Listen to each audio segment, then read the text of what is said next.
அவர் திரீசாவை பற்றி பேசின சாதாரண சின்ன வார்த்தை. அதை எதிர்த்து பேசக்கூடிய அளவிற்கான யோக்கியம் இங்கே யாருக்கும் கிடையாது. அவர் ஒன்றும் திரீசாவை பற்றி அவதூறாகவோ இவனுங்கெல்லாம் பேசிய வார்த்தைகளோடு ஒப்பிடும்போது அவர் அந்த மாதிரி பேசக்கூடியவரும் கிடையாது. விஜய் என்னடா வீட்டுக்குள்ள ஒழிஞ்சிக்கிட்டு ஒரு அரசியல்வாதி தான் பெரிய ஒவ்வொரு முறை கூட்டத்துக்கு வரும்போது 4 மக்களையும் 10 மக்களையும் படி கொடுத்துட்டு ஒருத்தன் போயிட்டு இருக்கான். இந்த அடிப்படை கோபம் கூட படக்கூடாதா? இது கூட ஒரு தமிழ்நாட்டில் இருக்கக்கூடிய மக்கள் படக்கூடாதா? 41 உயிர் பலியே இருக்குல்ல.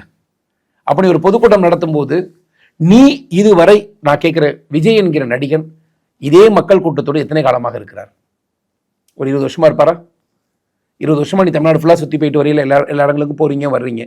உங்களை பாதுகாத்துக் கொள்வதற்கு பவுன்சர் போட முடியுதில்லை. உங்கள் விரல் நெகங்களில் கூட கீரல் இல்லாத அளவிற்கு பாதுகாத்துக் கொள்ள உங்களால் முடிகிறது அல்லவா? அப்போ உங்களை நம்பி வர மக்களை நீங்கள் பாதுகாக்கணும் இல்லை. அந்த கோபம் வரும்போது தான் இந்த கேள்விகள் எல்லாம் எழுகிறது. சில பேருக்கு எந்த மொழியில் புரியுமோ அந்த மொழியில் தான் பதில் சொல்ல வேண்டும். அதன் அடிப்படையில் சொல்லுகிற பதில் தான்